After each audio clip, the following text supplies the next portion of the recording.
सो hi guys, welcome और welcome back to my channel. So repeatedly मैंने देखा है कि बहुत सारे लोग ना ये बारे में बहुत ज़्यादा कंफ्यूज्ड रहते हैं कि कैबिन क्रू को अकोमोडेशन कंपनी के थ्रू मिलता है या फिर आपको खुद का घर लेना पड़ता है, कैसा सीन रहता है exactly. So in this video I clarify all your doubts. तो बेसिकली ऐसा होता है कि मैं आपको ट्रेनिंग के हिसाब से बताती हूँ पहले, and then I tell you जब आप ऑपरेट करने लगते हो फ्लाइट्स तो कैसा सीन रहता है।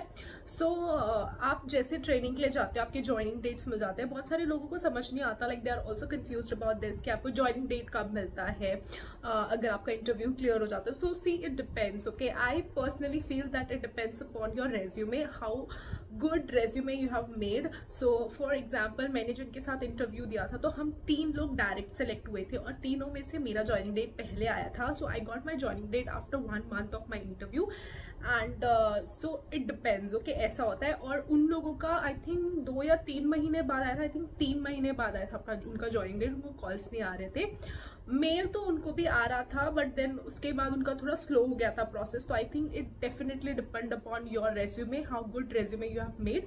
सो please make sure that you make a very good resume. If you need my resume, मैंने एक वीडियो में ऑलरेडी लगा रखा है, but I will try to put it in my next video, क्योंकि बहुत देखना पड़ेगा कहाँ है रेज्यूमे, भी पता नहीं, ठीक है। तो ढूंढ के लगा दूंगी। So then let's talk about joining date के बारे में मैंने क्लैरिफाई कर दिया। वो मुझे एक्चुअली करना था क्योंकि बहुत सारी वीडियोस में मैंने देखा था, 1-2 कमेंट देखा था मैंने अपनी वीडियो के किसी पे, तो आई थॉट कि मैं ये क्लैरिफाई कर दूं।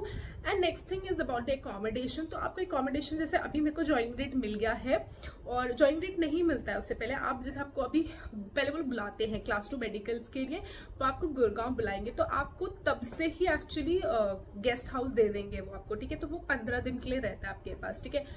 15th डे पे आपको वो खाली करना है, 14 डेज के लिए आपके पास रहता है। अगर वैसे तो वो आपके टेंटेटिव ज्वाइनिंग डेट होता है। टेंटेटिव ज्वाइनिंग डेट्स मतलब अगर आप क्लास 2 मेडिकल अपना क्लियर करते हो और उसके हिसाब से उनके पास सीट अवेलेबल रहती है, सीट तो वैसे अवेलेबल रहती है, उसके हिसाब से ही वो आपको बुलाते हैं। मतलब 25 लड़कियों का बैच होता है, वो ज्यादा नहीं लगते उससे ज्यादा, तो वो आपको बैच पे पुट कर देंगे। अगर आप सब सही है तो ऑफकोर्स आपका वो tentative joining date actually joining date में कन्वर्ट हो जाता है बेसिकली। और उसके पहले होता है, जैसे मैं अपने 9th जनवरी को चली गई थी, मेरा टेंटेटिव ज्वाइनिंग डेट 12th था, और उसके पहले ही उन्होंने मेरा क्लास 2 मेडिकल्स करवा दिया, जिसमें सब कुछ सही आया था, सिर्फ वेट का ही इशू था मेरा, ठीक है।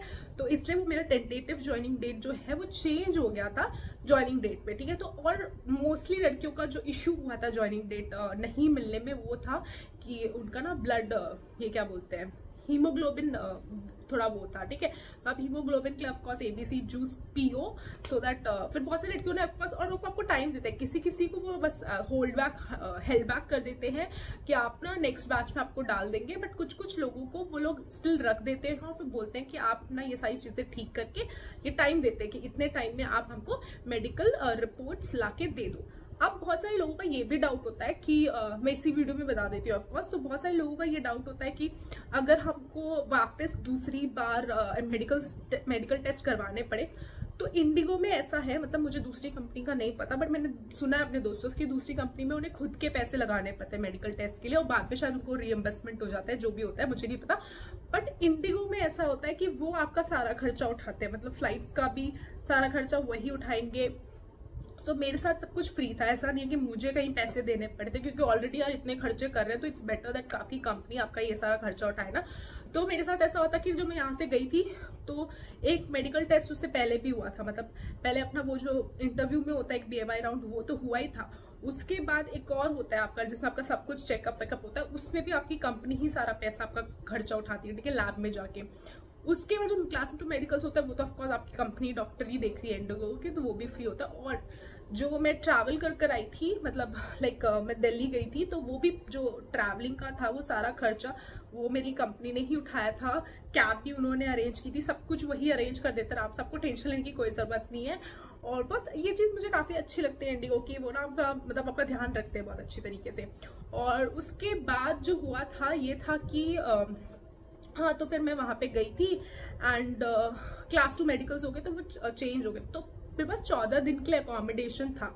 उसके बाद आपको अपना खुद का एकोमोडेशन ढूंढना है, और उनको भी पता होता है कि आपको एकोमोडेशन ढूंढना है, मतलब वहाँ के फैकल्टीज और इंस्ट्रक्टर्स बहुत अच्छे होते हैं, और आपको उसके हिसाब से टाइमिंग भी मिल जाएगी, मतलब इनिशियल इतना ज़्यादा आपके पास प्रेशर नहीं होगा, आप आराम से एकोमोडेशन ढूंढ सकते हो। वहाँ पे बहुत सारे कैबिन क्रू रहते हैं, तो आपको आराम से मिल जाएगा घर, ऐसा भी कोई वो नहीं है कि मतलब आपको बहुत हंट करना पड़ेगा। And if I talk about कि कितना महंगा या फिर कितने का रहता है, तो आई थिंक मैं तब 7,000 या 8,000 पे करती थी। इट वॉज 3 BHK नहीं था, सॉरी, हम 3 लोग रहते थे एक रूम पे, ठीक है, 3 बेड थे बस, और उसका मैं कुछ 7 या 8 हज़ार देती थी, ठीक है। तो हाँ, थोड़ा सा कॉस्टली है, थोड़ा सा, क्योंकि ऑफकोर्स यहाँ पे मैं 10,000 देती हूँ इस फ्लैट का, और मैं 1 RK में रह रही हूँ, तो it's like a very big thing, kitchen विचन भी है, it's a fully furnished flat, so of course Gurgaon में इट्स वेरी कॉस्टली, ठीक है। तो आप उसके हिसाब से देख लेना। अब जब आपको बेस में भेजते हैं, सो डिपेंड करता है। तो अगर फॉर एग्जांपल मैं मुंबई में रहती हूँ, मेरे पेरेंट्स मुंबई में रहते हैं, और मेरा बेस भी मुंबई दे दिया उन्होंने, पर स्टिल आप एकोमोडेशन उनसे मांग सकते हो 15 दिन के लिए, क्योंकि आपको लग रहा है कि आपका घर थोड़ा दूर है वहां से, तो आपको 15 दिन की तो एटलीस्ट लिबर्टी मिल जाए ना, कि आप एयरपोर्ट से जल्दी जल्दी ट्रैवल कर सकते हो। तो आपको 15 दिन का तब भी एकोमोडेशन, वो आप पे डिपेंड करता है, वो आपसे पूछते हैं कि आपको एकोमोडेशन चाहिए या नहीं चाहिए।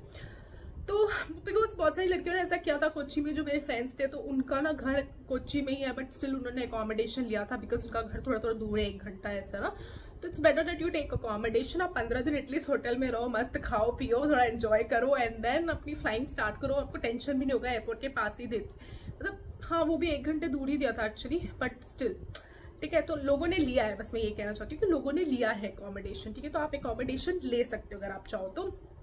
और फिर से आपको मतलब भाई 14 डेज का अकोमोडेशन मिलता है, आपको 14 डेज पे चेंज करना पड़ता है, मतलब यहाँ पे आपको हंट करना पड़ेगा, और यहाँ पे तब हंटिंग थोड़ी डिफिकल्ट हो जाती है, बिकॉज आपके फ्लाइट्स होते हैं। बट पता है फैम फ्लाइट के बाद भी आपको जल्दी से फ्लाइट नहीं मिलती है इतनी जल्दी, ठीक है। तो आपकी फैम फ्लाइट के बाद आपको टाइम मिल ही जाएगा, मतलब आराम से ढूंढ सकते हो, फ्लाइट इतना ज्यादा सीन नहीं रहता। बट आपको ये है कि आपको फर्स्ट डे से ही ढूंढना स्टार्ट करना पड़ेगा अपने लिए फ्लैट, तो आपके लिए वो आगे जाके थोड़ा सॉर्टेड रहेगा, ठीक है। तो आपको बस यही होता है अकोमोडेशन का, कि पर आपको कंपनी के थ्रू कोई अकोमोडेशन नहीं मिलता, बट हाँ अकोमोडेशन का आपको पैसा जरूर मिलता है, ठीक है।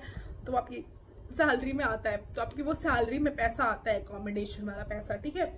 तो बस इतना, मतलब इतना नहीं देती ऑफकोर्स कंपनी अकोमोडेशन का पैसा, मतलब जो होम का होता है, बट ऑफकोर्स आपको मिलता है, कुछ अमाउंट मिलता है, बट ज्यादा नहीं मिलता, ठीक है। बट वही अब डिपेंड करता है आप कैसे रहना चाहते हो। बहुत सारे लोग 2-3 हज़ार वाले फ्लैट्स में भी रहते हैं, मतलब ऐसे शेयर करके 4 लोग एक साथ रहते हैं, but for me it's like कि अकेले रहना है, मतलब ऐसे क्या फ्लाइट पे भी जा रहे हो आप, ऐसे ना वो मुझे थोड़ा पर्सनली अपना सेल्फ टाइम चाहिए होता है, थोड़ा खुद का स्पेस चाहिए ना, कि आप कुछ भी कर रहे हो, घर आए हो तो आप आराम से ऐसे लेट रहे हो, आराम से थोड़ा ठंडा फैन के नीचे सोए हो, तो वो सारी चीजें मैटर करती हो। पर वैसे देख रहे हो तो ऑफकोर्स आपको ऐसा क्या बोलते हैं, सिंगल अपार्टमेंट ही लेना सही है, और 2-3 लोगों के साथ जाओगे तो मजा तो बहुत आएगा, बट स्टिल मतलब थोड़ा सा ये हो जाता है, प्राइवेसी का थोड़ा सीन होता है, तो उसके हिसाब से आप लोग देख सकते हो जैसे आपको कंफर्टेबल हो।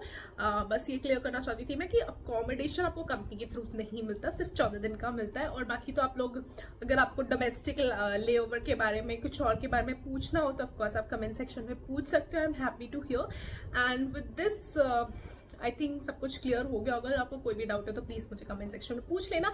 And thank you for watching my videos, bye bye, see you in the next one.